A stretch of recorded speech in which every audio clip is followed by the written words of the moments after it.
హరే కృష్ణ. అందరికీ కూడా భాగవతామృతం కార్యక్రమానికి స్వాగతం అండి. కార్యక్రమం మొదలుపెట్టే ముందు ప్రార్థనలు చేద్దాము. ఓం నమో భగవతే వాసుదేవాయ. ఓం నమో భగవతే వాసుదేవాయ. ఓం నమో భగవతే వాసుదేవాయ.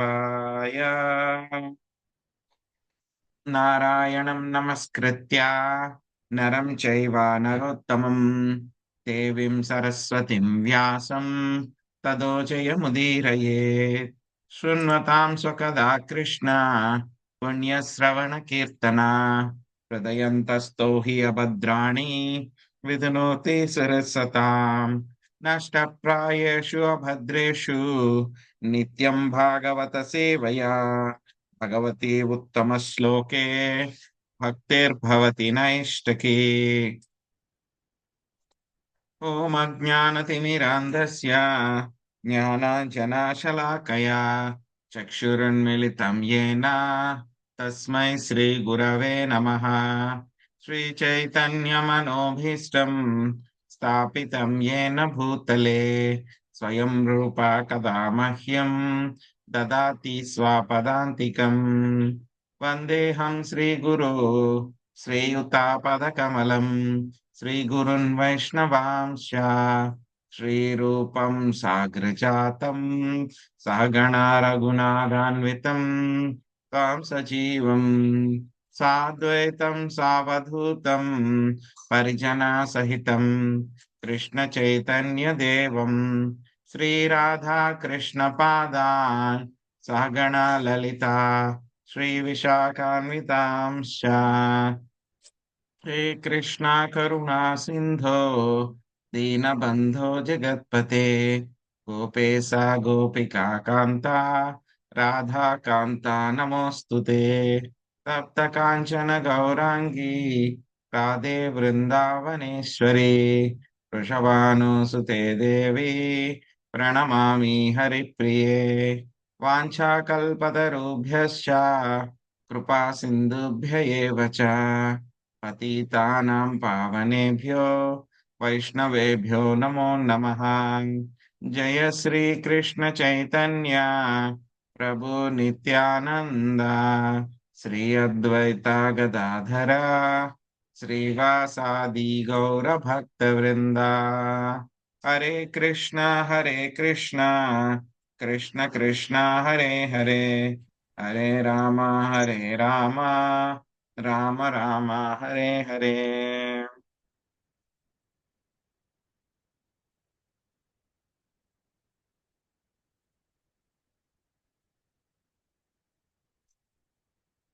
హరే కృష్ణ.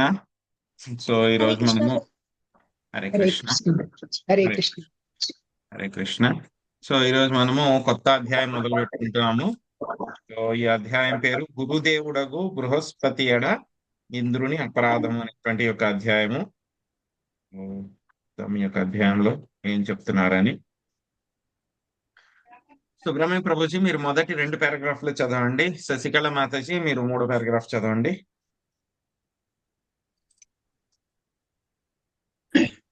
హరే కృష్ణ ప్రభుజీ. స్వర్గరాజగు ఇంద్రుడు తన గురుదేవుడకు బృహస్పతి ఎడ అపరాధమును ఉనర్చుట ఈ అధ్యాయంన తెలుపబడినది.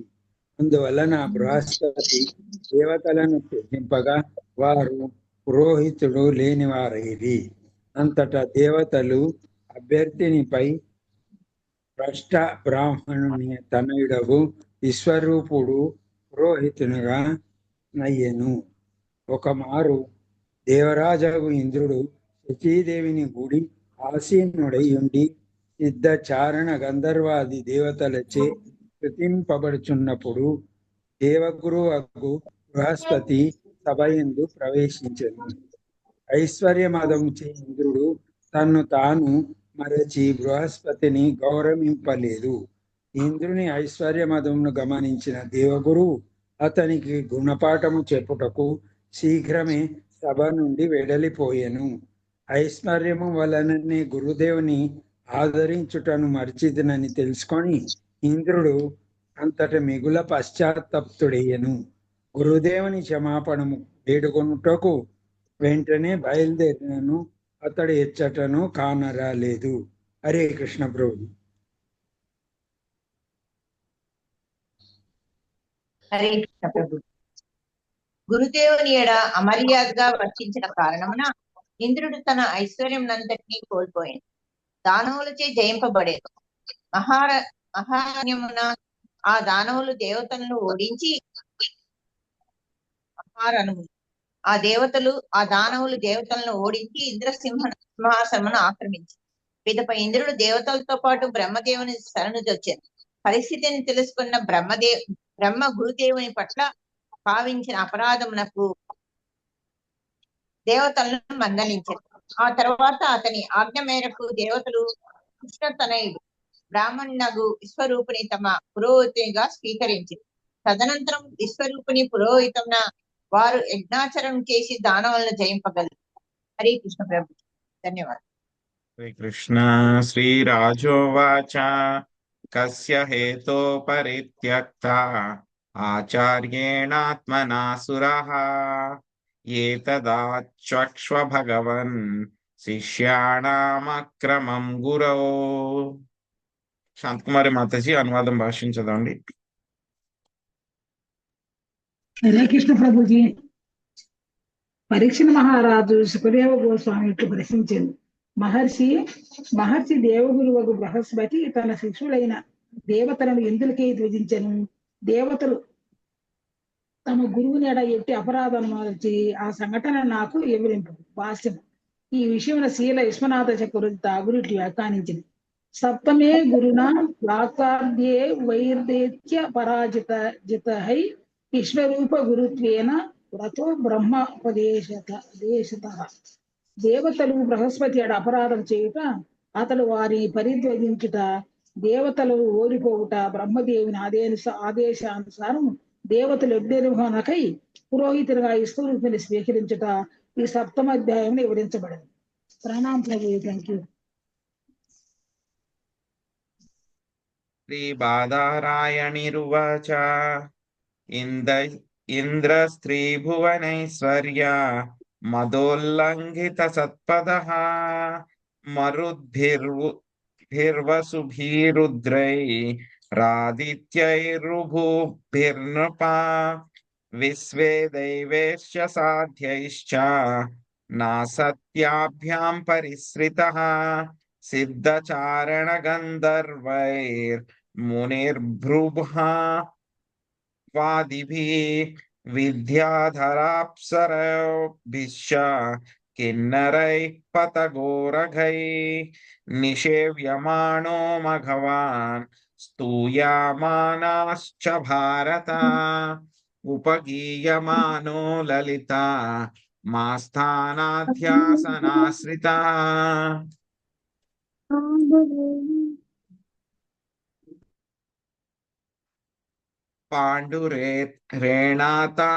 పాండురేణాతపత్రేణ చంద్రమండలచారుణా యుక్తాశ్చాన్యై పరామేష్ట్యాశ్చామరవ్యాజనాదిభిః విరాజమాన పౌలమ్య సహర్దాసనయాభృశం సయధా పరమాచార్యం దేవానామాత్మనశ్చః నాభ్యనందత సంప్రాప్తం ప్రత్యుత్థానాసనాదిభిః వాచస్పతిం మునివరం సురాసురా నమస్కృతం నోచ్చచాలాసనాదింద్ర ప్రస్యన్నపి సభాగతం.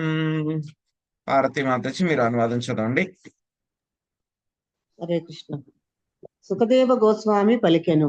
రాజా, ముల్లోకములు ఐశ్వర్యముచే అతి గర్వితుడైన ఇంద్రుడు ఒక మారు వేద మర్యాదను అతిక్రమించెను. సింహాసనము నందు ఆసీనుడై ఉన్న అతడు మరుత్తుల వసువులు, రుద్రులు, ఆదిత్యులు, ఋవులు, విశ్వదేవులు, సాధ్యులు, అశ్వనీ కుమారులు, సిద్ధగణము, చారణలు, గంధర్వులు, మహర్షులచే పరివృత్తుడై ఉండెను. విద్యాధరుల అప్సరసలు, కిన్నెరలు, పతగులు, పక్షులు, ఉరగులు, సర్పములు కూడా అతనిని చుట్టి ఉండిరి. వారందరూ ఇంద్రునికి సేవలు చేయుచుండగా అప్సరసులు నృత్యము చేయుచుండిరి. గంధర్వులు చక్కని వాయిద్యములతో గానము చేయుచుండిరి. అతని శిరముపై పట్టిన శ్వేత ఛత్రము పూర్ణచంద్రుని భంగి దేదీప్యమానముగా నుండెను.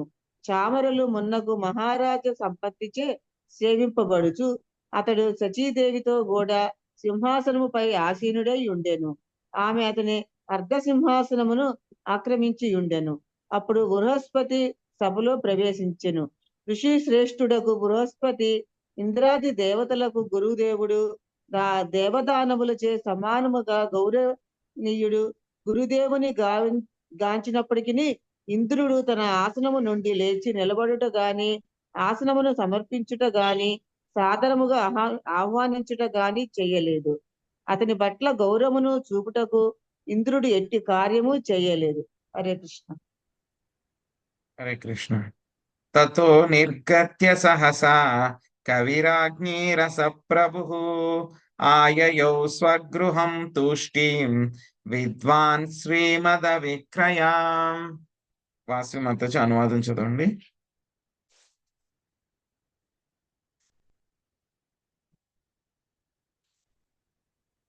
హరే కృష్ణ ప్రభుజీ. భవిష్యత్తులో జరగనున్న సమస్తమును బృహస్పతి ఎరిగి ఉండెను. ఇంద్రుని మర్యాదాతిక్రమణను గాంచిన బృహస్పతి అతడు ఐశ్వర్య మదముతో ఉన్నాడని తెలుసుకొనెను. ఇంద్రుని శపింపగలిగినప్పటికీ అతడు ఆ విధంగా చేయక సభను వీడి మౌనంగా ఇంటికి చేరెను. Thank you Prabhuji. తర్హ్యేవా ప్రతిబుద్ధేంద్రో గురుహేళనమాత్మనా గర్హయామస సదసి స్వయామాత్మానమాత్మనా. శ్రీదేవి మాత చదవండి. హరే కృష్ణ. స్వర్గరాజగు ఇంద్రుడు వెంటనే తన తప్పిదమును తెలుసుకొనెను. గురుదేవుని పరిచితినని తెలుసుకొని అతడు సభాసదుల సన్నిధిలో తన్ని తానే నిందించుకొనసాగెను. హరే కృష్ణ. అహో బతామయా సాధు కృతం వైదబ్రబుద్ధినా యన్మయైశ్వర్యమత్తేన గురు సదసి కాత్యుతః. సుభరత్న మాత చదవండి. హరే కృష్ణ ప్రభుజీ. ప్రభుజీ శ్లోక ఎన్నది? 11 అనువాదం. అయ్యో బుద్ధిహీనత చేత ఐశ్వర్య మదము చేత నేనెంతటి శోచనీయమైన కార్యమును చేసి తిని సభలో ప్రవేశించినప్పుడు గురుదేవుని ఎడ గౌరవమును చూపక నేను అవమానించి తిని కదా. హరే కృష్ణ ప్రభుజీ. గృధ్యేత్ పండితో లక్ష్మీం త్రిపష్టాపపతేరపి యయాహామాసురం భావం నీతోధ్యా విబుధేశ్వరః. లక్ష్మీ మాత చదవండి. జీ లక్ష్మీ మాత. హరే కృష్ణ. తత్వగుణ ప్రధానులకు దేవతలకే రాజునైనప్పటికీ కొద్దిపాటి ఐశ్వర్యమునకే గర్వించి విద్యాహంకారముచే కలుషితుడనైతిని. ఇటువంటి పరిస్థితులలో పతనమును కలుగజేసడి అట్టి స్త్రీలను ఈ జగత్తులో ఎవడు స్వీకరించును. ఆహా, నా సంపద్విభూతులకు ధిక్కారమగుగాక. హరే కృష్ణ ప్రభుజీ. Thank you. హరే కృష్ణ. లక్ష్మీ శ్రీనివాసులు మాతాజీ ఉన్నారా మాతాజీ?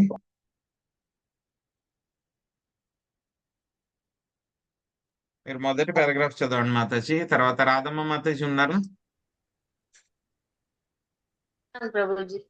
మీరు రెండో పారాగ్రాఫ్ చదవండి మాతాజీ. భాష్యం. న ధనం న జనం న సుందరీం కవితాం వా జగదీశ కామయే. హే ప్రభు, నేను భౌతిక సిరి సంపదలను కోరను. పలువురు అనుయాయులను నన్ను తమ నాయకునిగా అంగీకరింపవలనని కోరను. నన్ను ఆనందపరచుటకు అందమైన భార్యను కోరను అని శ్రీ చైతన్య మహాప్రభువు శ్రీకృష్ణుని ప్రార్థించిరి. మరి కోరినదేమనగా, మమ జన్మని జన్మనీశ్వరే భవతాద్ భక్తిరహైతుకీ త్వయి. నేను ముక్తిని సైతము వాంఛించను. జన్మ జన్మాంతరములు నీ సేవకునిగా నగుటయే నేను కోరుకునేదను. సిరి సంపదలు అమితముగా నున్నప్పుడు ప్రకృతి నియమానుసారము మనుజుడు పతనము చెందును. ఈ విషయము వ్యక్తిగతముగాను సామూహికముగాను యథార్థమై ఉన్నది. దేవతలు సత్వగుణ ప్రధానులు. అటువంటి దేవతలకు రాజు వంటి మహోన్నత స్థితిలో ఉన్నప్పటికీ ఐశ్వర్యము వలన పతనము చెందు అవకాశము కలదు. ఈ విషయమును మనము అమెరికా దేశమున వాస్తవముగా గాంచవచ్చును. ఆదర్శవంతులైన మానవులను తయారు చేయుటకు యత్నింపకనే ఆ దేశము ఐశ్వర్యాభివృద్ధికై యత్నించినది. తత్ఫలితముగా ఆ దేశం వారిప్పుడు అతడు జరుగుతున్న హింసకు వగదుతూ ఎట్లు తమ దేశము అంతగా చట్టరహితము అనాచారయుతము అయినదా అని ఆశ్చర్యచకుతున్నారు. సతే విదు స్వార్థగతిం ఈ విష్ణు అని శ్రీమద్ భాగవతము 7.5.31 యందు తెలుపబడినట్లు జ్ఞానహీనులకు మానవులు జీవిత లక్ష్యం భగవద్ధామమునకు వెడలుట ఎరుగరు. అందువలన వ్యక్తిగతముగా సామూహికముగా వారు నామమాత్ర భౌతిక సౌఖ్యములను అనుభవింపకోరుచు మదిర మగువలకు అలవాటు పడుదురు. అటువంటి సమాజమున పుట్టిన వారు శూద్రుల కన్నా హీనులే. వారు వర్ణ సంక్రమని తెలియబడు అవాంఛిత ప్రజాబాహుళ్యమే. భగవద్గీత యందు తెలుపబడినట్లు వర్ణసంకర జనాభివృద్ధి నారకీయ సమాజమును తయారు చేయగలదు. అమెరికా దేశస్థులు ప్రస్తుతము అటువంటి నారకీయ సమాజమునందే నిలిచి ఉన్నారు. హరే కృష్ణ ప్రభుజీ. ధన్యవాదాలు. అయినను భాగ్యవశాత్తు హరినామ సంకీర్తనోద్యమము అమెరికా దేశమున కాలు మోపినది. అదృష్టవంతులకు పలువురు యువకులు దాని ఎడ శ్రద్ధను కనబరుచుతున్నారు. అందువలన మాంసభక్షణము, అక్రమ సంబంధము, మత్తు పదార్థ స్వీకారము, జోదములను పూర్తిగా త్యజించినట్టు ఉత్తమశీలురైన ఆదర్శ పురుషులను మా సంకీర్తనోద్యమము తయారు చేయించినది. అమెరికా దేశస్థులు తమ దేశమున నేరములు తగ్గిపోవాలని కోరుకున్నచో మా కృష్ణ చైతన్యోద్యమమును స్వీకరించి భగవద్గీత యందు ఉపదేశించబడినట్టి చాతుర్వర్ణ్యం మయా స్పష్టం గుణకర్మ విభాగశః విధముగా మానవ సమాజమును తయారు చేయుటకు యత్నించవలను. అనగా ప్రథమ శ్రేణి, ద్వితీయ శ్రేణి, తృతీయ శ్రేణి, చతుర్థ శ్రేణి మానవులుగా సమాజమును వారు విభజింపవలసి ఉండదు. ప్రస్తుతం వారు శూద్రుల కన్నను హీనులనే తయారు చేయుచున్నచో వేదముల నెట్లు ఆపగలరు. తన గురుదేవుడగు బృహస్పతిని అవమానపరిచినందులకు ఇంద్రుడు ఏనాడో పశ్చాత్తాపడినాడు. అదే విధంగా తమ భ్రమపూర్వకమగు నాగరికత పురోగతికి అమెరికా దేశం వారు పశ్చాత్తాపము చెందవలనని ఉపదేశం చేయబడుచున్నది. కృష్ణ ప్రతినిధి యోగు గురుదేవుని నుండి వారు ఉపదేశమును గైకొనవలను. వారు అట్లు చేసినచో సుఖభాగులు కాగలరు. అంతట వారిది సమస్త ప్రపంచమునకు మార్గదర్శనం చేయగలిగిన ఆదర్శనీయ దేశము కాగలదు. Hare Krishna. Thank you Prabhuji. Hare Krishna. So ఈ యొక్క అధ్యాయం పేరే మనకి గురుదేవుడకు బృహస్పతి ఎడ ఇంద్రుని యొక్క అపరాధము, ఆ తర్వాత ఏం చేశారు దేవతలందరూ కూడా అనేటువంటిది ఈ యొక్క అధ్యాయం అన్నమాట. సో ఈ యొక్క అధ్యాయంలో మనకి సుఖదేవ గోస్వామిని పరీక్షిత్ మహారాజు ప్రశ్న అడుగుతున్నారు అన్నమాట.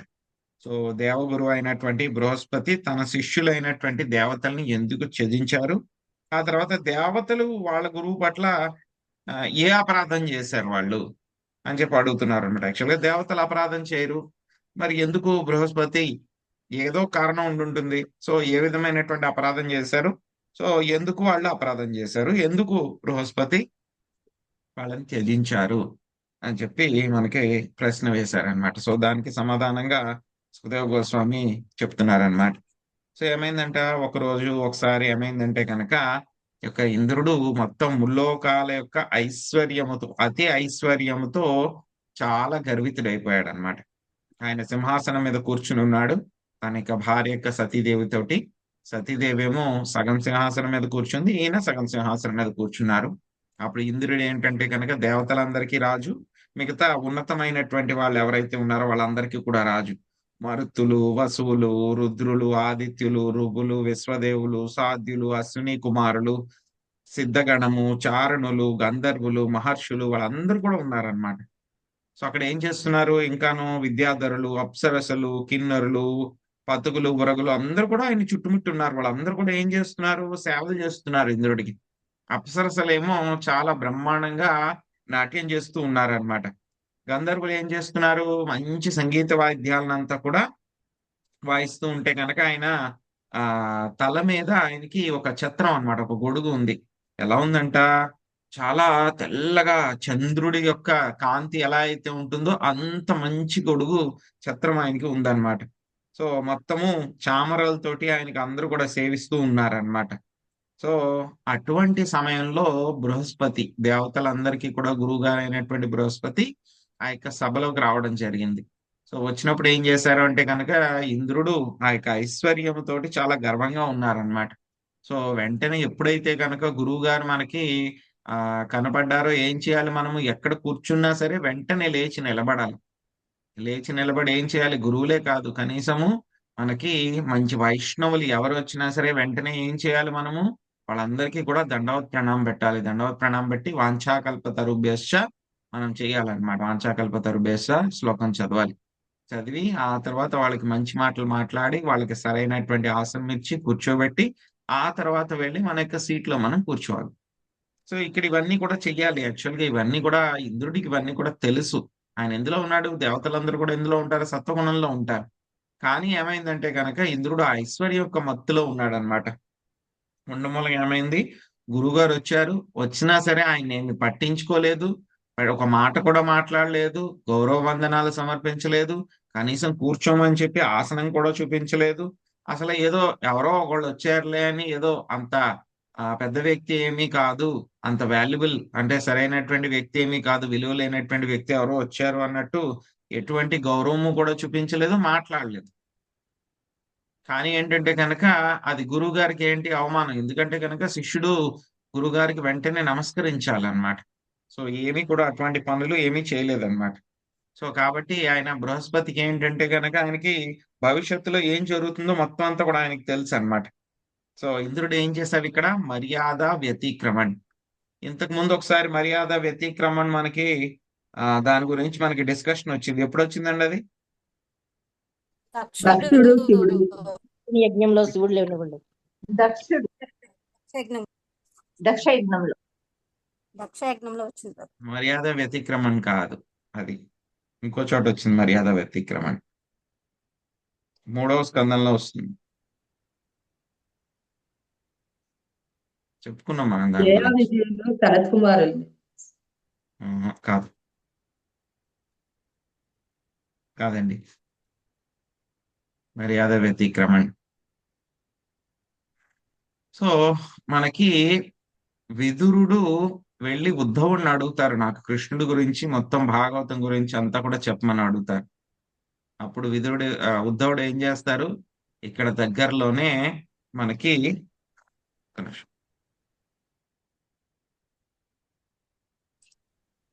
విదురుడు ఉద్ధవుడు ఏం చెప్తారంటే కనుక ఇక్కడ దగ్గరలోనే మైత్రేయ ఋషి ఉన్నారు, ఆయన దగ్గరికి వెళ్ళి మొత్తం ఈ భాగవతం గురించి అంతా కూడా తెలుసుకోండి, నేను ఆయన కంటే చిన్నవాడిని వయసులో అని చెప్పేసి ఏం చేస్తారు? విదురుని మైత్రేయుని దగ్గరికి వెళ్ళమని పంపించేస్తారు. సో అక్కడ మనకి ఈ యొక్క మర్యాద వ్యతిక్రమణ అనేటువంటి టాపిక్ వస్తుంది. ఆ తర్వాత మళ్ళీ అక్కడి నుంచి తర్వాత మళ్ళీ ఇక్కడ వస్తుంది అనమాట. ఇక్కడ వచ్చింది మళ్ళీ మర్యాద వ్యతిక్రమణ. ఎందుకంటే కనుక గురువు గారికి ఇవ్వాల్సినటువంటి ఆ యొక్క మర్యాద ఇవ్వలేదన్నమాట. సో ఏమవుతుంది? ఇలా మర్యాద వ్యతిక్రమణ జరిగితే కనుక వెంటనే ఇంద్రుడు ఏమి గౌరవం ఇవ్వకపోతే కనుక బృహస్పతి ఏం చేస్తారు? సైలెంట్ గా అక్కడి నుంచి వెళ్ళిపోతారు. మొత్తం దేవతలందరినీ కూడా వదిలిపెట్టేసి ఆయన వెళ్ళిపోతారు, ఇంకా కనపడరు అనమాట. సో అదేమైందంటే కనుక వెంటనే ఇంద్రుడికి నేను తప్పు చేశానని చెప్పి వెంటనే తెలుస్తుంది. ఇప్పుడు తర్వాత కాదు తెలియడం, వెంటనే తెలుస్తుంది అనమాట. ఆయనకి తప్పు చేశాను, గురువు గారికి నేను అమర్యాద చేశాను అని చెప్పేసి ఆయనకి తెలుస్తుంది. వెంటనే సభలో అందరి ముందే ఆయన రిగ్రెట్ అన్నమాట. సో తప్పు చేశాను నేను అని చెప్పి ఆయన ఫీల్ అవుతారనమాట. సో తనని తాను ఆయన నిందించుకుంటూ ఉంటాడనమాట. సో ఎంతటి శోచనీయమైన కార్యము, తప్పు పనికి నేను చేయడం జరిగింది, గురుదేవుల్ని నేను అవమానించాను కదా. సో దీని అంతటికీ కూడా కారణం ఏమిటి? కొంచెం ఐశ్వర్యం వచ్చినందుకే నాకు ఇంత అహంకారం వచ్చేసి నేను కలుషితుడినైపోయాను. సో కాబట్టి ఈ యొక్క సిరుల్ని ఎవరు స్వీకరిస్తారు? సో నా సంపద విభూతులకు ధిక్కారముగాక అని చెప్పేసి ఇంద్రుడు అనుకుంటున్నారనమాట. సో అందుకే చైతన్య మహాప్రభు మనకి శిక్షాష్టకంలో వస్తుందన్నమాట. నధనం న జనం న సుందరీం కవితాం వా జగదీశ కామయే మమ జన్మని జన్మనీశ్వరే భవతాద్ భక్తి రహైతుకి త్వయే. ఏమంటారు చైతన్య మహాప్రభు శిక్షాష్టకంలో? మొత్తం చైతన్య మహాప్రభు ఏంటంటే కనుక ఆయన ఏమి కూడా రచించలేదు. ఆయన చైతన్య మహాప్రభు ఆయన ఏంటంటే కనుక ఏది చెప్పినా సరే తన యొక్క శిష్యుల ద్వారా చెప్పించారు, డైరెక్ట్ గా శిష్యులకు బోధనలు చేశారు అన్నమాట. కానీ ఆయన డైరెక్ట్ గా ఇచ్చినవి మాత్రం 8 శ్లోకాలు అన్నమాట. శిక్షాష్టకం మనం చదువుకుంటాం ప్రతిరోజు కూడా. యొక్క జపం చేసే ముందు మంగళారతి అయిన తర్వాత టెంపుల్లో చదువుతారు, మనం కూడా చదువుకుంటాం అన్నమాట. సో అందులో ఒక శ్లోకంలో ఏమొస్తుంది అని అంటే కనుక, సో ఆయన ఏమనుకుంటారు, చైతన్య మహాప్రభు ఏం చెప్తారు, కృష్ణుడికి ప్రార్థన అన్నమాట ఇది. సో హే ప్రభు, నేను భౌతిక సంపదలను దేనిని కోరుకోను. నా ధనం, నాకు ధనం అక్కర్లేదు. రెండవది ఏమిటి, నా జనం. జనం అంటే కనుక నాకు మంది మార్బాలము, నాకు చాలా మంది అనుయాయులు లేకపోతే ఫాలోవర్స్, నాకు ఫ్యాన్స్, వీళ్ళందరూ కూడా ఏం అవసరం లేదు. ఎవరు కూడా నాకు అవసరం లేదు. ఇంకేమంటున్నారు, ఈ యొక్క అనుయాయులు కూడా అవసరం లేదు. నా సుందరి, అందమైన స్త్రీలు కూడా నాకేమీ అవసరం లేదు. ఇంకేం చెప్తున్నారు, కవితాం వా. సో మంచిగా చక్కగా కవిత్వం రాసే ఆ యొక్క గుణం కానీ, ఆ యొక్క కెపాసిటీ కానీ, లేకపోతే పోయిటరీ రాసే కెపాసిటీ కానీ, చక్కగా మాట్లాడగలగడం కానీ, ఇవి కూడా నాకు వద్దు. 4 విషయాలు అన్నమాట, చాలా ఫేమస్. సో అందరూ వీటికి మొత్తం ప్రపంచం అంతా ఈ 4 విషయాల వెనకే తిరుగుతుంది. సో డబ్బు కోసం అందరూ పరుగులు పెడుతూ ఉన్నారు. సో డబ్బు వద్దు అనుకునేటువంటి వాళ్ళు కొంతమంది ఏంటి, నాకు ఫాలోవర్స్ కావాలి అంటే నాకు చాలా మంది ఫ్యాన్ ఫాలోయింగ్ ఉండాలి, అనుయాయులు చాలా మంది కావాలి, దానికోసం చాలా మంది పోకలాడుతూ ఉంటారు. సో ఆ తర్వాత కొంతమంది ఏమిటి, అందమైనటువంటి స్త్రీలు కావాలని వాళ్ళ వెనకాల పరిగెడుతుంటూ ఉంటారు. సో కొంతమంది ఏంటి, మేము ఫేమస్ అయిపోవాలి, బాగా బాగా మాట్లాడగలగాలి, కవిత్వాలు చెప్పాలి, మంచి పోయిటరీ కింద రైటర్ కింద నాకు పేరు రావాలి అని చెప్పి 4 విషయాల పట్ల అందరూ కూడా పరిగెడుతున్నారు. కానీ చైతన్య మహాప్రభు ఏం చెప్తున్నారు, ఇవన్నీ కూడా నాకు ఏమీ వద్దు, నేను కోరుకోను. ఇంకేం చెప్తున్నారు, మమ జన్మని జన్మనీశ్వరే భవతాద్ భక్తి రహైతుకిత్వయి. నాకు జన్మ కూడా వద్దు, నాకు ముక్తిని కూడా నేను వాంఛించను. కానీ ఏమంటున్నారు, జన్మనీశ్వరి భవతాద్ భక్తి రహైతుకిత్వయి. ఎన్ని జన్మలైనా సరే నీకు సేవకుడిగా ఉండాలి అని చెప్పి నేను కోరుకుంటాను అని చెప్పి చైతన్య మహాప్రభు చెప్తున్నారనమాట. సో దేవతలు ఏమిటి, మామూలుగా అయితే అందరూ కూడా వాళ్ళు సత్వగుణంలోనే ఉంటారన్నమాట. కానీ ఈ యొక్క ఐశ్వర్యంలో ఉన్నారు కాబట్టి ఏమైంది, అటువంటి వాళ్ళు కూడా, దేవతలు కూడా, ఇంద్రుడు కూడా ఏమిటి, ఆయన ఆ యొక్క గర్వం వల్ల పతనం చెందారనమాట. సో ఇదే విషయాన్ని ప్రభుపాదుల వారు ఒక ఎగ్జాంపుల్ తో చెప్తున్నారనమాట, కరెంట్ ఎగ్జాంపుల్ అన్నమాట. అప్పట్లో అమెరికా చాలా ధనవంతులైనటువంటి దేశం కాబట్టి, సో దాన్ని ఒక ఎగ్జాంపుల్ కింద తీసుకుని అందరికీ కూడా చెప్తున్నారనమాట. సో ఏం చేశారంట, అమెరికాలో వాళ్ళందరూ కూడాను బాగా ఆర్థిక అభివృద్ధి సాధించాలని చెప్పి ప్రయత్నించారు. కానీ ఈ యొక్క వ్యక్తులు ఎవరైతే, ప్రజలు ఎవరైతే ఉన్నారో వాళ్ళ యొక్క ఆ యొక్క క్యారెక్టర్ అన్నమాట, వాళ్ళ యొక్క క్యారెక్టరు, వాళ్ళ యొక్క లక్షణాలు, వాళ్ళ యొక్క నడవడిక, వీటిల్లో మార్పు రావాలి అని చెప్పి, తీసుకురావాలని చెప్పి ప్రయత్నించలేదు వాళ్ళు. ఆ విధంగా ఏమైంది, ధనవంతులు అయితే ఉన్నారు కానీ అక్కడ నేరాలు కూడా అదేలాగున్నాయి. అది ఇంచుమించు ఎలా అయిపోయిందంటే చాలా నరకప్రాయంగా అయిపోయింది అనమాట. డబ్బులు అయితే ఉన్నాయి కానీ వాళ్ళకి అక్కడ సుఖం లేదన్నమాట. సో కాబట్టి వాళ్ళు ఈ యొక్క దేనికి అలవాటు పడిపోతున్నారు, వాళ్ళు భౌతిక సుఖాలకి, మదిర మగువలు, వీళ్ళందరికీ కూడా అలవాటు పడిపోతూ వాళ్ళందరూ కూడా ఏ స్థాయిలో ఉన్నారు, అందరూ కూడా శూద్రుల యొక్క స్థాయిలో ఉన్నారనమాట. సో అటువంటి శూద్రులు, వర్ణ సంకరులు ఉన్నటువంటి ప్రదేశంలో ఇంకా ప్రశాంతత ఎక్కడ ఉంటుంది, అక్కడ ఉన్నటువంటి సమాజంలో. సో కాబట్టి ప్రభుపాదుల వారు చెప్తున్నారు, ఇక్కడ మేము హరినామ సంకీర్తనాన్ని మేము మొదలు పెట్టాము. చాలా మంది మా యొక్క శిష్యులు ఎవరైతే కనుక ఈ హరినామ సంకీర్తనాన్ని తీసుకున్నారో వాళ్ళందరూ కూడా 4 రకాలైనటువంటి వ్యసనాల నుంచి వాళ్ళందరూ కూడా బయటపడుతూ ఉన్నారు. సో కాబట్టి మేము వాళ్ళందరినీ కూడా చాలా ఫస్ట్ క్లాస్ అన్నమాట.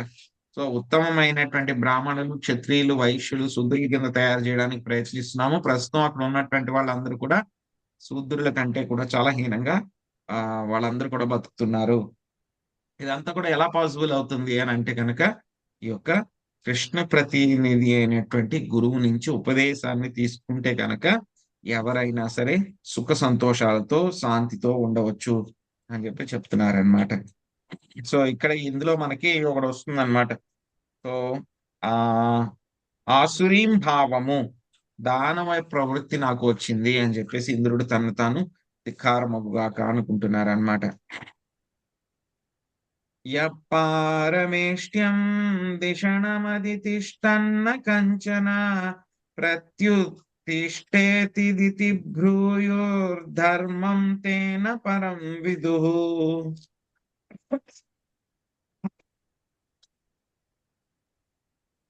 మహోన్నతమగు రాజసింహాసనమున కూర్చునిన వాడు ఇంకొక రాజునకు లేదా బ్రాహ్మణునకు గౌరవ సూచకముగా లేచి నిలబడనవసరము లేదని ఎవడేని పలికినచో అతనికి ఉత్కృష్ట ధర్మము తెలియదనే అవగతము చేసుకునవలెను. సుశీల మాతాజీ మీరు తర్వాత పారాగ్రాఫ్ చదవండి. సో ఇక్కడ మీరు మానవ నాగరికత కాదు వరకు చదవండి. ఆ తర్వాత శాంతి మాతాజీ మీరు చివరి దాకా చదవండి, ప్రతి సంవత్సరం దగ్గర నుంచి. హరే కృష్ణ ప్రభుజీ. అధ్యక్షుడు లేదా రాజు తన సింహాసనంపై కూర్చున్నప్పుడు సభలో ప్రవేశించిన ప్రతి ఒక్కరికి గౌరవం చూపవలసిన అవసరం లేదు. కానీ తన గురుదేవుడు, బ్రాహ్మణులు, వైష్ణవుల వంటి పెద్దవారి పట్ల తప్పగా గౌరవము కనబరచవలనని ఈ సందర్భమున శ్రీల విశ్వనాథ చక్రవర్తి ఠాకూర్ పలికిరి. అతడు ఎట్లు వర్తించవలెనో తెలుపుటకు అనేక ఉపమానములు కలవు. శ్రీకృష్ణుడు సింహాసనమున ఆసీనుడై ఉండగా నారదముని సభలో ప్రవేశించినప్పుడు ఆ దేవదేవుడు వెంటనే తన పరివారంతో పాటు లేచి నిలబడి వందనంలో వేస్తున్నాడు. శ్రీకృష్ణుడు దేవదేవుడని నారదముని ఎరుగును, నారదుడు భక్తుడని శ్రీకృష్ణుడు ఎరుగును. అనగా శ్రీకృష్ణుడు దేవదేవుడు అయినప్పటికీ నారదుడు అతని భక్తుడైనప్పటికీ భగవానుడు అతడ మర్యాదను పాటించను. నారదుడు బ్రహ్మచారి, బ్రాహ్మణుడు, మహోన్నత భక్తుడు కనుక రాజుగా వర్తించుతున్నప్పటికీ శ్రీకృష్ణుడును అతనికి వందనములు చేస్తున్నారు. వైదిక నాగరికత యందు అటువంటి సభ్యత గోచరించేది. ఏ నాగరికత ఎందైతే జనులకు శ్రీకృష్ణుడు, నారదముని వంటి వారి ప్రతినిధి గౌరవించు విధానం తెలియదో, సంఘమును ఏ విధముగా తయారు చేయవలెనో తెలియదో, కృష్ణ భక్తి భావంలో పురోగమించుటెట్లో బోధపడదో అది మానవ నాగరికత కాదు. ప్రతి సంవత్సరం కొత్త కార్లను తయారు చేయుట, కొత్త ఆకాశ హర్యములను నిర్మించుట, వాటిని పడగొట్టి తిరిగి కొత్తవి నిర్మించుట వంటి కర్మలతో తలమునకల ఉండెడి. సంఘము సాంకేతికముగా పురోగమించి ఉండవచ్చునేమో గాని అది మానవ నాగరికత మాత్రము కాదు. జనులు చాతుర్వర్ణ్య విధానమును పాటించినప్పుడే ఆ మానవ నాగరికత పురోగమించినదిగా భావింపబడును. దాని యందు సలహాదారులుగా పనిచేయుటకు ఆదర్శనీయులకు ఉన్నత శ్రేణి జనులు అవసరము. పరిపాలనకై ద్వితీయ శ్రేణి జనులు అవసరము. కృషి గోరక్షణకై తృతీయ శ్రేణి జనులు అవసరము. ఈ మూడు అగ్రవర్ణములను సేవించుటకు చతుర్థ శ్రేణి జనులు అవసరము. ప్రామాణిక మగు ఈ సంఘ పద్ధతిని పాటించని వాడు పంచమ శ్రేణి వారిగా పరిగణింపబడును. వైదిక నియమ నిబంధనలు లేనట్టి సంఘము మానవులకు ఏమాత్రము తోడ్పడదు. ఈ శ్లోకమున ధర్మంతేన పరం విదుః అని తెలుపబడినట్లు అట్టి సంఘము జీవిత లక్ష్యమును పరమోత్కృష్ట ధర్మమును ఎరుగదు. హరే కృష్ణ. హరే కృష్ణ. తేషాం కుపదదేశూణాం పతతాం తమసి హ్యదః ఏ శ్రద్ధధ్యుర్వచ్చస్తే వైమజ్యస్త్యస్మ ప్లవాయివ. లక్ష్మీ నాగేశ్వరి మాతాజీ మీరు అనువాదం చదవండి. తర్వాత శశికళ మాతాజీ మీరు భాష్యంలో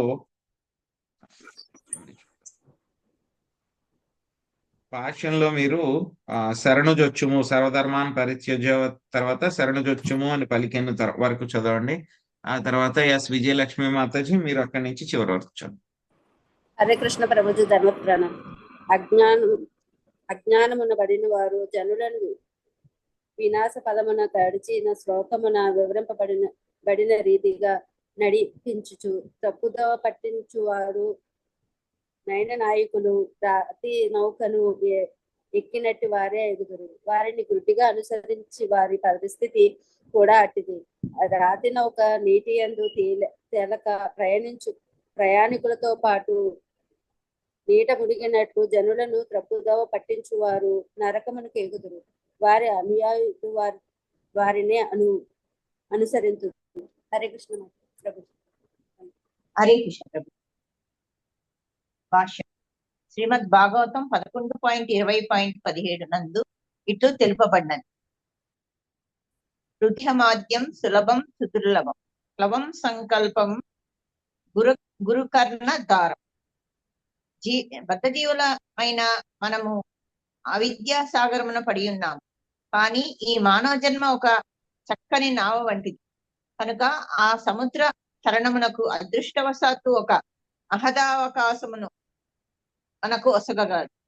గురుదేవుడు నావికునిగా మార్గదర్శనం చేసినప్పుడు ఈ నావ అతి సులభముగా సముద్రమును దాటగలదు. అంతేగాక వేదోపదేశము అనేది అనుకూల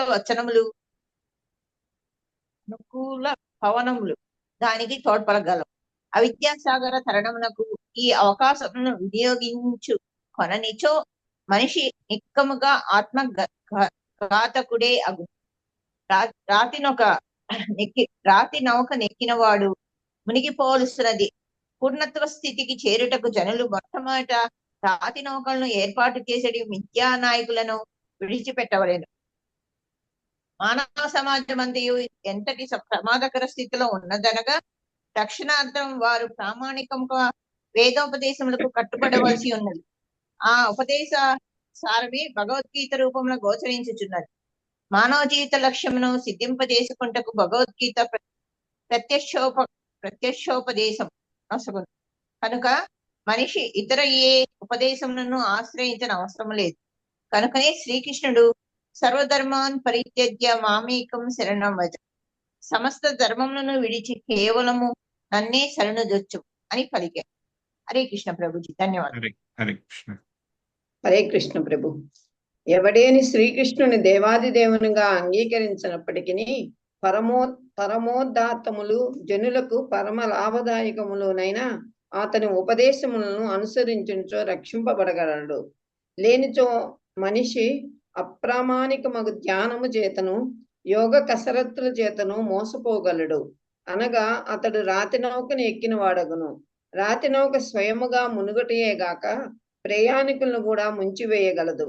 అమెరికా వాసులు ప్రస్తుతమున్నట్టి అస్తవ్యస్త పరిస్థితి నుండి బయటపడగోరినను దురదృష్టవశాత్తు రాతి నౌకలను తయారు చేయు వారిని కూడా కొన్ని మార్లు సమర్థించుచున్నారు. అది వారికి ఏమాత్రము తోడ్పడదు. శ్రీకృష్ణ భగవానుడు వసిగిన కృష్ణ చైతన్యోద్యమం అనేది నౌకనే వారు ఆశ్రయించవలెను. ఈ సందర్భమున శ్రీల విశ్వనాథ చక్రవర్తి ఠాకూరులు అస్మమయ ప్లవో ఏషాం తే యథా మజ్జంతం ప్లవం అనుమజ్జంతి తదేతి రాజనీత్యుపదేష్టిషు స్వశబ్యేషు కోపో వ్యజ్యతః అని వ్యాఖ్యానించరి. ఒక దేశం ఇంకొక దేశముపై వ్యూహము పన్నుచు సంఘము రాజనీతిచే నడపబడినచో అది రాతి నౌక వలె నిక్కముగా మునిగిపోగలదు. రాజకీయ వ్యూహము రాజనీతి మానవులను రక్షింపజాలదు. జీవిత లక్ష్యములను గూర్చి భగవంతుని గూర్చి తెలుసుకొని మానవ జీవిత కార్యమును పరిపూర్ణమనొచ్చుకొనుటకు జనులు తప్పక కృష్ణ భక్తి భావనను చేపట్టవలసి ఉన్నది. హరే కృష్ణ ప్రభు. ధన్యవాదాలు. హరే కృష్ణ. సో ఇక్కడ ఏం చేస్తున్నారు, మనకి ఇంద్రుడు చెప్తున్నారు అన్నమాట. సో సింహాసనం మీద కూర్చున్నటువంటి ఎంతటి గొప్ప రాజు అయినా సరే ఇంకొక రాజు గాని బ్రాహ్మణుడు గాని వస్తే కనుక నిలబడాలి ఎవరైనా సరే. అలాగ కాదు, నిలబడాల్సిన అవసరం లేదు అని చెప్పి ఎవరైనా అన్నారు అంటే కనుక వాళ్ళకి ఉత్కృష్ట ధర్మము తెలియదు అని చెప్పి మనము అర్థం చేసుకోవాలి అని చెప్పి చెప్తున్నారు అన్నమాట. సో ఇలాగే మనకి ఇంకొకళ్ళు కూడా ఏంటంటే కనుక సింహాసనం మీద కూర్చుంటారు. సింహాసనం అంటే కనుక వ్యాసాసనం మీద కూర్చుంటారు. సో కూర్చున్న తర్వాత ఆయన లేవరు. సో ఎవరు అటువంటి ఆయన గురించి మనకు భాగవతంలో వస్తుంది. గుర్తుందా ఎవరికైనా?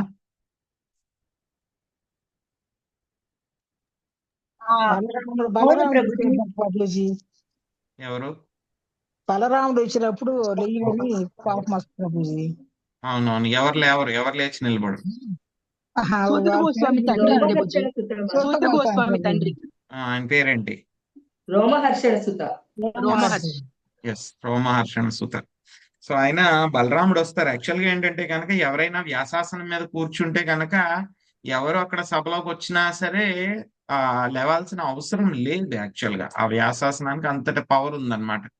కానీ అక్కడ ఏంటంటే కనుక ఆ డిస్కషన్ అంతా కూడా అవుతున్నప్పుడు అక్కడికి ఎవరు వచ్చారు? బలరాముడు వచ్చారు. బలరాముడు ఎవరైనా దేవాది దేవుడు, శ్రీకృష్ణ భగవానుడు యొక్క అన్నగారు ఆయనే. శ్రీకృష్ణ భగవానుడికి బలరాముడికి పెద్ద తేడా ఏమి లేదు.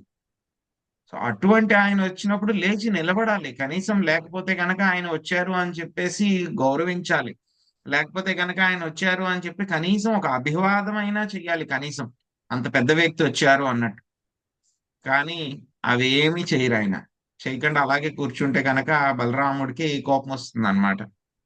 ఎందుకంటే కనుక ఇన్ని రకాలైనటువంటి ఈ యొక్క పురాణాలు ఇవన్నీ కూడా నువ్వు చదవడానికి వాటిని నేర్చుకున్నావు, అయినా సరే నీకు ఇలాగ దేవాది దేవుడు వచ్చినప్పుడు నిలబడాలి అని చెప్పి నీకు తెలియలేదు కాబట్టి నీకు జ్ఞానం ఏమీ లేదు.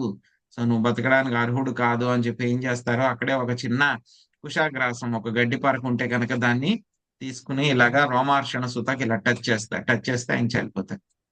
సో అప్పుడు అక్కడ ఉన్నటువంటి ఆ యొక్క సభలో ఉన్నటువంటి వాళ్ళు, ఋషులు, మునులు, వాళ్ళందరూ అయ్యో అయ్యో ఇలా జరిగింది ఏంటి, ఇలా జరిగింది ఏంటి, సో అయ్యో ఇలా చేశారేంటి బలరామ మీరు అని చెప్పి అంటారనమాట.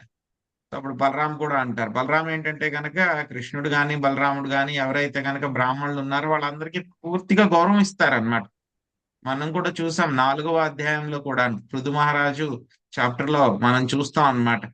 సో రాజుకి ఎవరిపైనా సరే అధికారం ఉంటుంది, కానీ బ్రాహ్మణులు వైష్ణవుల మీద ఎటువంటి అధికారం కూడా ఉండదు. వాళ్ళని ఏమి డిసిప్లిన్ చేయాల్సిన అవసరం లేదు. ఎందుకంటే కనుక వాళ్ళందరూ కూడా ఎవరికి ఈ యొక్క క్షత్రియుడు రాజు కంటే కూడా వాళ్ళు ఉన్నతమైనటువంటి వాళ్ళు కాబట్టి వాళ్ళని యొక్క క్షత్రియుడైనటువంటి రాజు వాళ్ళని కంట్రోల్ చేయాల్సిన అవసరం లేదు.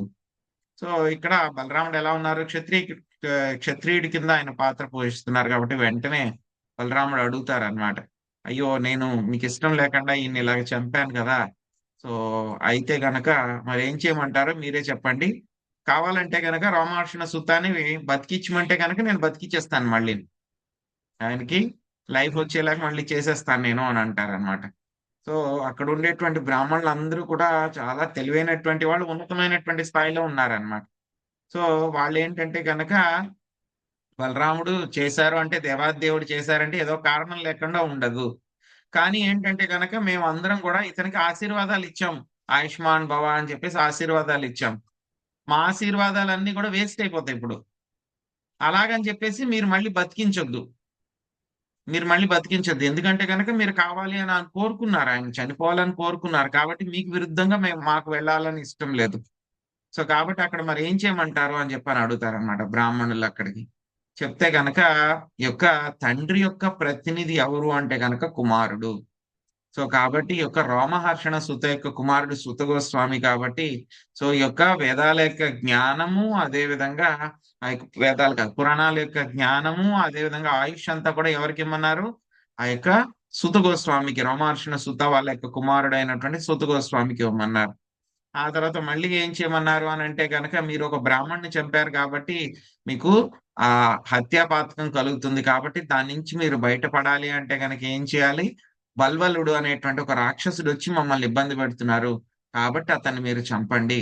సో ఈ విధంగా ఆ యొక్క ఏవైతే కనుక మేమన్నీ కూడా ఆ యొక్క ఆశీర్వాదాలు ఏవైతే కనుక మేము రోమహర్షణ సుతకి ఇచ్చామో అవన్నీ కూడా ఆయన యొక్క కుమారుడికి చెందేలాగా చేరండి అని చెప్పి చెప్తారనమాట. చెప్తే వెంటనే బలరాముడు ఏం చేస్తారు? తదాస్తు అంటారు. అందుకే ఆ యొక్క శక్తి, ఆ యొక్క వేదాల యొక్క జ్ఞానం, పురాణాల జ్ఞానం అంతా కూడా అయినా సుత గోస్వామికి వస్తుంది. ఆ తర్వాత బలరాముడు ఆ ప్రాయశ్చిత్తం చేసుకోవడానికి ఏం చేస్తారు? ఆ బల్వలుడు అనేటువంటి రాక్షసుని ఏంటి బలరాముడు చంపడం జరుగుతుంది అనమాట. సో ఇది మనకి భాగవతంలో వస్తుంది మనకి. సో మేబీ 10th క్యాంటో కానీ లేకపోతే 11th క్యాంటోలో కానీ వస్తుంది అనమాట మనకి. సో ఇక్కడ చెప్పుకోవాల్సిన విషయం ఏంటంటే కనుక శ్రీకృష్ణ భగవానుడు ఆయన ఏంటంటే కనుక మనకి చేసి చూపించారనమాట, చెప్పడం ఒకటే కాదనమాట. ఎప్పుడైతే కనుక శ్రీకృష్ణ భగవానుడు సింహాసనం మీద కూర్చుని ఉన్నా సరే నారదముని వస్తే కనుక ఏం చేశారు, వెంటనే ఆయన్ని రిసీవ్ చేసుకోవడానికి సింహాసనం మీద నుంచి లేచి వెళ్ళారు. ఆయన వెళ్ళి ఆయనకి అన్ని రకాలైనటువంటి మర్యాదలు చేసి లోపలికి తీసుకొచ్చి ఆసనం ఇచ్చి కాళ్ళు కడిగి ఆయనకి అర్ఘ్యాలు అన్ని కూడా ఇచ్చారనమాట ఆయనకి. సో ఆ విధంగా చేశారు కాబట్టి అటువంటివి మనం చెయ్యాలి. సో ఎక్కడైతే కనుక శ్రీకృష్ణుడు నారదుడు వంటి వాళ్ళని గౌరవించడం తెలియదో ఆ యొక్క సంఘం సరిగ్గా లేదు అని అర్థం అన్నమాట. సో మామూలుగా జంతువుల్లాగా బతకడమే కాకుండా బతకూడదు. సో జంతువుల్లాగా బతకకుండా మనం ఏం చేయాలి, ఎవరికి ఎంత గౌరవం ఇవ్వాలి అనేటువంటి గౌరవాన్ని మనం వాళ్ళకి ఇవ్వాలి అన్నమాట. భగవంతుడికి ఇచ్చే గౌరవం భగవంతుడికి ఇవ్వాలి, తర్వాత గురువుకి ఇచ్చే గౌరవం గురువుకి ఇవ్వాలి. అదే విధంగా మిగతా వైష్ణవులు ఎవరైతే ఉన్నారో వాళ్ళకు ఉన్నటువంటి స్థాయిని బట్టి కనిష్టాధికారి, మధ్యమాధికారి, ఉత్తమాధికారి వాళ్ళ యొక్క స్థాయిని బట్టి ఏం చేయాలి, వాళ్ళకి ఇవ్వాల్సినటువంటి గౌరవాన్ని అంతా కూడా వాళ్ళకి ఇవ్వాలన్నమాట. పర్టికులర్ గా మనము ఎవరైతే కనుక ఇక వైష్ణవులు అవ్వడానికి ప్రయత్నిస్తూ ఉన్నారో వాళ్ళందరూ కూడా తెలుసుకోవాలి ఎవరు ఏ స్థాయిలో ఉన్నారు, ఎవరికి ఎంత గౌరవం ఇవ్వాలి అనేటువంటిది మనం తెలుసుకోవాలన్నమాట. సో ఉత్తమంగా ఉన్నటువంటి వాళ్ళకి తక్కువ గౌరవం ఇచ్చి, లేకపోతే కనుక కనిష్ట స్థాయిలో ఉన్నటువంటి వాళ్ళకి ఎక్కువ గౌరవం ఇచ్చి అలా చేయకూడదు. వాళ్ళ యొక్క స్థాయిని బట్టి వాళ్ళకి ఎంత గౌరవం ఇవ్వాలో అంత గౌరవాన్ని మనము వాళ్ళకి ఇవ్వాల్సి ఉంటుంది అనమాట. అది మనము నేర్చుకోవాలి. తర్వాత ఇంకేం చేస్తున్నారు, సో ఎవరైతే కనుక అటు కాకుండా మిగతా ప్రజలందరినీ కూడా తప్పుదోవ పట్టిస్తున్నారో వాళ్ళందరూ కూడా ఏంటి, రాతి నౌక అంటే కనుక రాయితో గాని, నౌక అంటే కనుక షిప్ దేంతో తయారు చేస్తారు, మనకి ఒక బాగా తేలికగా ఉండేటువంటి వస్తువులతో షిప్ తయారు చేస్తారు. అప్పుడే అది ఏమవుతుంది, తేలుతుంది నీటిలో. అదే ఒక రాయితోటి షిప్ తయారు చేసాం అనుకోండి, అది నీళ్ళలో పెడితే ఏమవుతుంది, వెంటనే మునిగిపోతుంది అన్నమాట. సో అలాగే ఎవరైతే కనుక ప్రజలందరినీ కూడా తప్పుదోవ పట్టించేటువంటి నాయకులు ఉన్నారో వాళ్ళ మాటలు వినేటువంటి వాళ్ళందరూ కూడా అటువంటి రాయితో చేసినటువంటి ఇక్కడ నౌక ఎక్కినట్టు వాళ్ళందరూ కూడా ఏమవుతారు, ఎప్పుడైతే కనుక దాన్ని నీళ్లలో పెడితే కనుక ఎలా అయితే కనుక రాయితో చేసిన నౌక మునిగిపోతుందో అలాగే ఇటువంటి వాళ్ళని ఎవరైతే ఉన్నారో వాళ్ళందరినీ కూడా పాటించేటువంటి వాళ్ళు వాళ్ళు జనాలను తప్పుదోవ పట్టించేటువంటి వాళ్ళు, అజ్ఞానము జనుల్ని వినాశ పదాన్ని నడిపించేటువంటి వాళ్ళందరూ కూడా ఏమిటి, అటువంటి రాతి నౌక ఎక్కిన వాళ్ళే. కానీ ఏం చేయాలి, మనం ఏం చేయాలి అని అంటే గనక మనకి భాగవతంలో వస్తుంది అనమాట. ఈ యొక్క మానవ శరీరము అనేటువంటిది ఏంటి, ఈ యొక్క అజ్ఞాన సాగరము మాయా సాగరం నుంచి దాటడానికి ఒక చక్కని నావ అన్నమాట. ఈ నావకి నావికుడిని ఎవరు పెట్టుకోవాలి, మనము కెప్టెన్ కింద నావ నడిపేటువంటి వాళ్ళ కింద మనం గురువుని పెట్టుకోవాలి. సో ఆ తర్వాత దానికి మంచి గాలులు కూడా కావాలి పడవ నడవాలి అంటే కనుక. అవన్నీ కూడా ఏమిటి, మనకి ఈ యొక్క వేదోపదేశాలు అన్నమాట. సో ఎవరైతే కనుక ఈ విధంగా చేస్తారో ఈ యొక్క అజ్ఞాన సాగరంలో గురువు ఏం చేస్తారు, ఆయన ఎక్స్పర్ట్ డ్రైవర్ కాబట్టి ఏ విధంగా ఈ యొక్క అజ్ఞాన సాగరం నుంచి బయటికి వెళ్ళాలని ఆయనకి తెలుసును కాబట్టి ఆ యొక్క షిప్ ని చక్కగా నడిపించి మనల్ని రక్షిస్తారనమాట. అంతేకాకుండా ఇటువంటి మూర్ఖులు అజ్ఞానంలో ఉన్న వాళ్ళని పట్టుకుంటే కనుక ఏమవుతుంది, ఒక రాయితో చేసినటువంటి ఆ యొక్క నౌక ఎక్కి ఎలా అయితే కనుక మునిగిపోతారో అదే విధంగా మనం కూడా మునిగిపోతాం అన్నమాట. సో కాబట్టి మనం ఏం చేయాలి, కృష్ణ భక్తుల యొక్క ఆశ్రయం తీసుకోవాలన్నమాట. సో ఇంకా ఇంద్రుడు చెప్తున్నారనమాట, అదాహమరాచార్య మగాధీషణం ద్విజం ప్రసాదయిష్యే నిసటః శీర్ష్ణాతచ్చరణం స్పృశన్. సుభరత్నం మాతజీ మీరు అనువాదం చదవండి, భాష్యము ప్రభావతి మాతజీ చదవండి. శాంతికృష్ణ మాతజీ భాష్యంలో మీరు మనిషి సావధానుడై ఉండవలను అక్కడి నుంచి చదవండి. హరే కృష్ణ ప్రభుజీ. ఇంద్రుడు పలికిన కనుక దేవత గురుడు బృహస్పతి పాద పద్మముల చెంత ఇప్పుడు నిష్కపటముగా శిరము వంచి నమస్కరించడము. సత్వగుణ ప్రధానుడైన కారణమున అతడు జ్ఞానపూర్ణుడు ద్విజవరుడు అయి ఉన్నాడు. ఇప్పుడు అతని పాద పద్మములు తాకి నమస్కరించి ప్రసన్నుని చేయత్నించడం. హరే కృష్ణ ప్రభుజీ.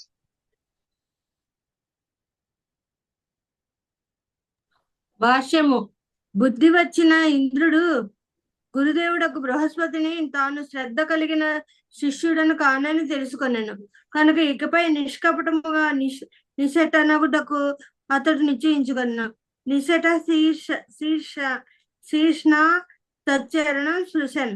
గురుదేవుని పాదపద్మములకు తన శరమును నాణించవలెనని అతడు నిర్ణయించెను. ఈ ఉదాహరణ బట్టి శ్రీల విశ్వనాథ చక్రవర్తి ఠాకూర్లు తెలిపిన నియమములను మనము నేర్వవలసి ఉన్నది. యస్స ప్రసాదాత్ భగవత్ ప్రసాదో యస్స ప్రసాదాన్న గతి కుతోపి. గురుదేవుని కరుణ చేతనే మనిషికి కృష్ణ కరుణ లభించగలదు. గురుదేవుని అనుగ్రహం లేనిదే శిష్యుడు ఏమాత్రము పురోగమింపజాలడు. శిష్యుడు ఏనాడు గురుదేవుని పట్ల రహితుడు కపటి కారాదు. శ్రీమద్ భాగవతమును 11.17, 27 నందు గురుదేవుడు ఆచార్యుడని పిలువబడను. అంతేనమ్మా ప్రభుజీ? ఇంకా చదవండి మాతాజీ, ఆ పేజ్ చివరి వరకు చదువు. ఆచార్య మాం విజయానీయాన్. గురుదేవుని సాక్షాత్తుగా భగవంతుడనియే భావించి గౌరవించవలనని శ్రీకృష్ణ భగవానుడు తెలిపాను. నావ మన్యేత కర్షిచిత్. ఎన్నడను ఆచార్యుని అగౌరవించరాదు. నమత్య బుద్ధ్యా సూయేత. ఆచార్యుని సామాన్య మానవుడని తలంచరాదు. పరిచయము అధికమైనప్పుడు అనాదరణ చూపే అవకాశం ఉన్నందున ఆచార్యునితో వ్యవహరించినప్పుడు మనుషుడు అతి సావధానుడే ఉండవలెను. హరే కృష్ణ. అగాధ దిశణం ద్విజం. ఆచార్యుడు పరిపూర్ణుడగు బ్రాహ్మణుడు. శిష్యుని కలాపములను నిర్దేశించుటకు అపారమగు బుద్ధి కుశలత కలిగిన వాడు. కనుకనే శ్రీకృష్ణుడు భగవద్గీత 4వ అధ్యాయం 34వ శ్లోకమయందు ఇట్లు ఉపదేశించెను. తద్విద్ధి ప్రణిపాతేన పరిప్రశ్నేన సేవయా ఉపదేక్ష్యంతి తే జ్ఞానం జ్ఞానినస్తత్వదర్శినః. గురువు దరిచేరి సత్యము నెరుగుట కొరకై యత్నింపుము. వినయముతో ప్రశ్నలు వేసి సేవను కూర్చుము. ఆత్మదర్శులు తత్వదర్శనము చేసిన వారగుటచే నీకు జ్ఞానమును ఉపదేశింతురు. ప్రతి ఒక్కడు గురుదేవునికి పూర్తిగా శరణుజొచ్చి మరింత ఆధ్యాత్మిక జ్ఞాన ప్రాప్తికై ఆయన్ను సేవించవలెను. Thank you Prabhuji. Hare Krishna. Hare Krishna. So ఈ శ్లోకంలో భాష్యంలో ప్రభుపాద్ గారు చెప్తున్నారనమాట, గురువు గారిని మనము ఏ విధంగా ట్రీట్ చేయాలి, ఆయనతోటి మనము ఏ విధంగా ప్రవర్తించాలి, ఎంత జాగ్రత్తగా ఉండాలి, ఆయన యొక్క స్థితి ఏమిటి అని చెప్పి మనం తెలుసుకోవాలి అని చెప్పి చాలా విషయాలు మనకి చెప్తున్నారనమాట.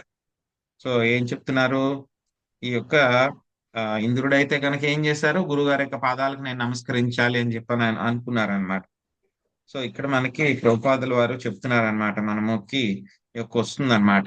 ఉదయం మనం మంగళహారతిలో చదువుతాం మనం, యస్య ప్రసాదాత్ భగవత్ ప్రసాదో యస్య ప్రసాదాన్ నగతి కుతోపి ధ్యాయాం స్తువంతస్య యశస్త్రి సంధ్యాం వందే గురు శ్రీ చరణారవిందం. సో ఏమిటి అసలు గురువు యొక్క స్థితి ఏమిటి? గురువుని ఎప్పుడు కూడా మనం సాధారణ వ్యక్తి అని అనుకోకూడదు.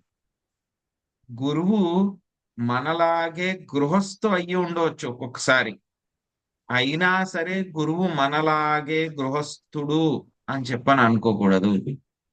గురువు కూడా మనలాగే భార్య పిల్లలు వాళ్ళందరూ కూడా ఉండొచ్చు, అయినా సరే అంత మాత్రం చేత గురువు కూడా మనలాగే ఒక వైవాహితుడు అని చెప్పి మనం ఎప్పుడు కూడా తలుచుకోకూడదు. యొక్క గురువు యొక్క కరుణ ఉంటేనే ఏం జరుగుతుంది, మనకి కృష్ణుడి యొక్క కృప కలుగుతుంది. గురువు యొక్క కరుణ లేకపోతే కనుక కృష్ణుడి యొక్క కృప కలగదు, ఏమాత్రం కూడా ముందుకు వెళ్ళలేడన్నమాట. ఇంకా ఎవరైతే కనుక గురువుని ఎవరైతే ప్రసన్నం చేసుకోగలిగారో వాళ్ళకి ఏమవుతుంది, మొత్తం ఆ వేదాల్లో ఉన్నటువంటి సారం అంతా కూడా ఆటోమేటిక్ గా వాళ్ళకి వచ్చేస్తుంది.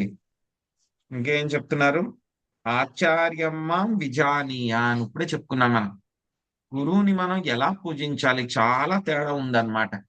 అసలు గురువు స్థితి ఏమిటి? చాలా మంది ఏంటి, గురువుని చాలా తక్కువగా చూస్తారు, లేకపోతే కనుక ఏం చేస్తారు, కొంతమంది గురువే భగవంతుడు అని చెప్పని అనుకుంటారు. రెండు తప్పు అన్నమాట. మొట్టమొదటిది ఏంటి, గురువుని మనం తక్కువగా చూడకూడదు, తక్కువ స్థాయిలో చేసి చూడకూడదు. గురువుని ఎప్పుడు కూడా గురువుని తక్కువగా చూడలేదని చెప్పేసి ఏం చేయాలి మనం? గురువుని భగవంతుడే, ఆయనే దేవుడు అని అనుకోకూడదు. కానీ ఏంటి అని అంటే కనుక రెండు కూడా ఎక్స్ట్రీమ్స్ అన్నమాట. ఈ రెండిట్లకి మధ్యలో ఉంటుంది. ఏంటి ఆ మధ్యలో ఉండేటువంటి విషయము? గురువుకి ఎంత గౌరవ మర్యాదలు ఇవ్వాలి అని అంటే కనుక భగవంతుడికి ఎంతటి గౌరవ మర్యాదలు అయితే ఇస్తామో అంతటి గౌరవ మర్యాదలు గురువుకి ఇవ్వాలి. అంతటి గౌరవ మర్యాదలు ఇచ్చేసిన తర్వాత మరి ఆయనే భగవంతుడు అని అనుకుంటామా? అనుకోకూడదు. ఆయన భగవంతుడి యొక్క ప్రతినిధి. ఆయన భగవంతుడి యొక్క ప్రతినిధి కాబట్టి భగవంతుడికి ఎంతైతే కనుక గౌరవ మర్యాదలు ఇస్తామో అంత గౌరవ మర్యాదలు ఇవ్వాలి. కానీ తెలుసుకోవాలి, మనకి డిఫరెన్స్ ఉంది. ఎస్, ఆయన భగవంతుడు కాదు, భగవంతుడి యొక్క ప్రతినిధి. చాలా మంది ఏం చేస్తారు? గురువుని గౌరవిస్తారు కానీ ఆయనే దేవుడు అని అనుకుంటారు. దేవుడు కాదు ఆయన. బట్ ఏంటంటే కనుక భగవంతుడి యొక్క ప్రతినిధి. భగవంతుడి యొక్క ప్రతినిధి అవడం అనేటువంటిది సామాన్యమైనటువంటి విషయం కూడా కాదు. కాబట్టి ఆయనకున్నటువంటి స్థితిని బట్టి మనం ఆయనకి గౌరవం ఇవ్వాలన్నమాట. సో తర్వాత ఏం చెప్తున్నారు ఇంకా? నామమన్యేత కర్హచిత్. ఎప్పుడు కూడా మనం గురువు గారిని అగౌరవంగా చేసి మాట్లాడకూడదు. ఎప్పుడు కూడా మనం గురువు గారిని ఇమిటేషన్ చేయకూడదు. గురువు గారు ఇలా అంటారు అంటారు అని చెప్పేసి అలా ఎప్పుడు కూడా పరిహాసంగా మనం మాట్లాడకూడదు. ఆయన ఇలా చేస్తారు అలా చేస్తారు అని చెప్పి మిమిక్రీ చేయటం కానీ, అనుకరించడం కానీ, హేళనగా చేసి మాట్లాడడం కానీ ఇవేమీ చేయకూడదు. ఆ తర్వాత గురువుకు మేము చాలా దగ్గరగా ఉంటున్నాం రోజు, మనకు అదృష్టం లేదు. సో కానీ ఎవరైతే కనుక దగ్గరగా ఉంటున్నారు అనుకోండి, గురువుకు రోజు సేవ చేస్తున్నారు, ఏమంటారంటే కనుక ఇంగ్లీష్ లో ఒక సామెత ఉంటుంది అనమాట, ఫెమిలియారిటీ బ్రీడ్స్ కంటెంప్ట్. అంటే కనుక మనం చాలా ఎక్కువగా వాళ్ళ గురించి మనకు తెలిసింది అనుకోండి, మనం ఏం చేస్తాము? వాళ్ళని చులకనగా చూడడం మొదలు పెడతాము. కంటెంప్ట్ అన్నమాట. తక్కువగా చేసి చూడడం, ఆయనే కదా అని చెప్పి చూడడము వంటి చేస్తాం. అలాగే గురువు గారితోటి మనకి సన్నిహిత సంబంధం ఉంది కదా, లేకపోతే కనుక ఆయనకి నేను వపు సేవ చేస్తున్నాను నేను, కాబట్టి ఆయనకి దగ్గరగానే ఉంటున్నాను, రోజు ఆయన ఇక్కడే ఉంటాడు కదా, ఏముందిలే అని చెప్పేసి మనం ఆయన్ని తక్కువగా చేసి చూడకూడదు. తక్కువగా చేసి చూడకూడదు అనమాట. So familiarity breeds contempt. ఆయన గురించి బాగా తెలుసు కాబట్టి, తక్కువ ఉంది కాబట్టి తక్కువగా ఆయనే కదా, పర్లేదులే, గురువు గారు చెప్పారు అనుకోండి, తీసుకోండి గురువు గారు అక్కడే ఉంది అని చెప్పేసి అంటాం. ఇలాంటివి చేయకూడదు. ఎందుకంటే చనువు వచ్చేస్తుంది. చనువు వచ్చేస్తే కనుక ఏమవుతుంది? మనం అవమానం చేయడానికి అవకాశం ఉంటుంది. కాబట్టి అటువంటివి జరగకుండా మనం చాలా జాగ్రత్తగా ఉండాలన్నమాట గురువుతోటి అన్నమాట. సో గురువు ఎవరు అని అంటే కనుక మనకి బయట ఒక రకంగా కనిపించవచ్చు. గురువు అంటే కనుక పలానా కులానికి చెందిన వాడను, లేకపోతే పలానా దేశానికి చెందిన వాడను, లేకపోతే కనుక ఆయనకి సరిగ్గా ఆరోగ్యం బాగలేదనుకో ఆయన ఆ పని కూడా చేయలేకపోతున్న వాడను. సో అలాగా మనం గురువుని ఎప్పుడు కూడా ఆయన యొక్క శరీరంతో మనం చూడకూడదు. భౌతికంగా ఆయన్ని చూడకూడదు మనం గురువుని. గురువు ఎప్పుడు కూడా ఎలా చూడాలి మనము? గురువు అనేటువంటి ఆయన ఆధ్యాత్మికంగా శ్రీకృష్ణ భగవానుడికి సన్నిహితంగా సేవ చేసేటువంటి వ్యక్తి. బయటకి నాకు ఆయన ఏ విధంగా అయినా కనపడవచ్చు, కానీ ఆయనకు ఆధ్యాత్మిక స్థితి ఏమిటి? శ్రీకృష్ణ భగవానుడి యొక్క అంతరంగ సేవకుడు, ఆయన పర్సనల్ సర్వెంట్. నన్ను శ్రీకృష్ణ భగవానుడి దగ్గరికి తీసుకొని వెళ్ళగలిగేటువంటి కెపాసిటీ ఉంది ఆయనకి. అది ఎప్పుడు కూడా మనం అది విధంగా తలుచుకుంటూ ఎప్పుడు కూడా తక్కువ చేయకూడదు అనమాట. గురువు గారిని ఎప్పుడు కూడా తక్కువ చేసి చూడకూడదు. అందుకే మనకి భగవద్గీత మొదలు పెట్టినప్పుడు స్టార్టింగ్ లోనే అన్నమాట 4వ అధ్యాయంలోనే అర్జునుడికి చెప్పేశారు 34వ శ్లోకంలో, తద్విద్ధి ప్రణిపాతేన పరిప్రశ్నేన సేవయ ఉపదేక్షంతి తే జ్ఞానం జ్ఞానిన తత్వదర్శిన. సో శ్లోకం ఎప్పుడు గుర్తుపెట్టుకోవాలన్నమాట. సో గురువు గారి దగ్గరికి మనకి అప్రోచ్ అయినప్పుడు ఎలా ఉండాలి మనము అంటే కనుక ఆయనకి సేవ చేసి చాలా వినయంగా ఆయనకి ప్రశ్న మనము అడగాలన్నమాట.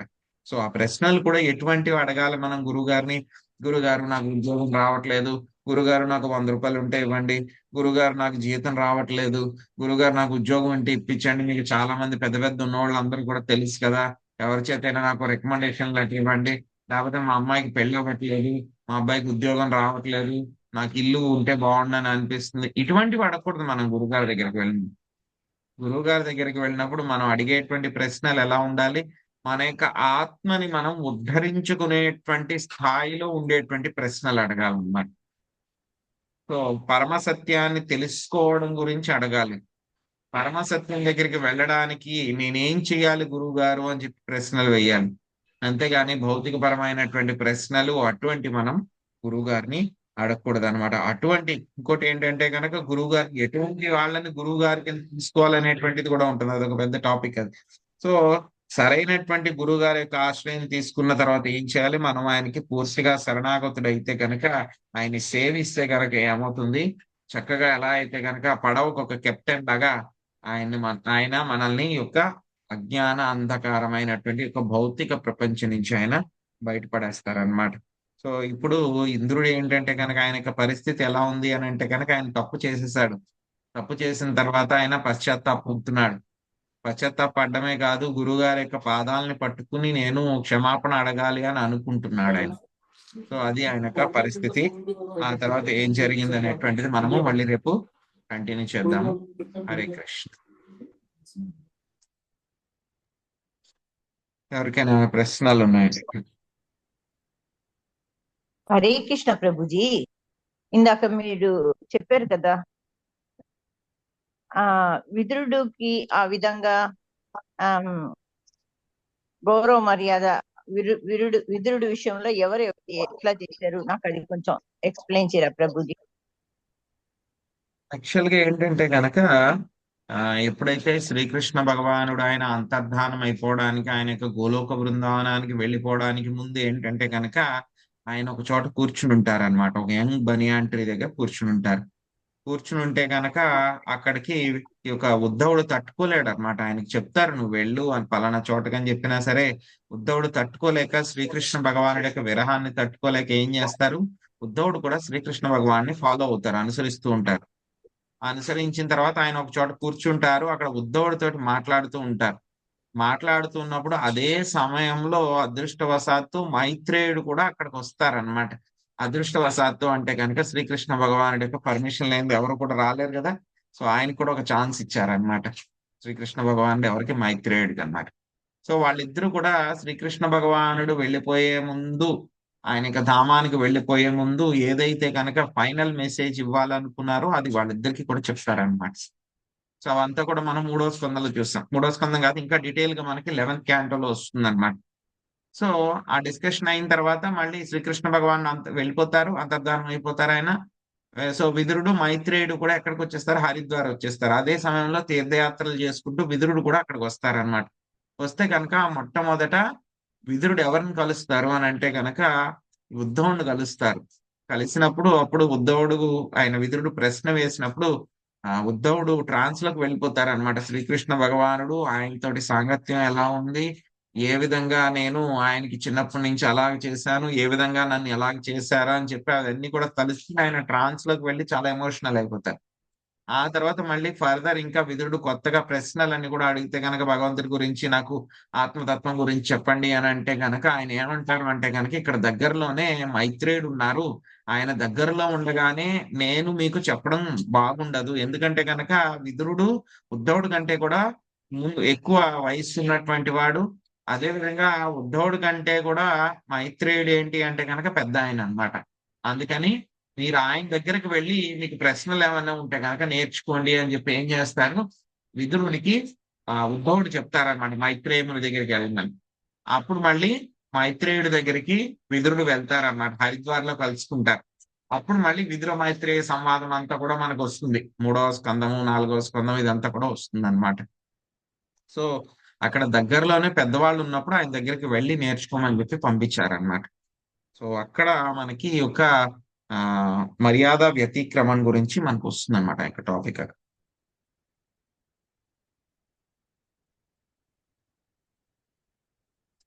హరే కృష్ణ.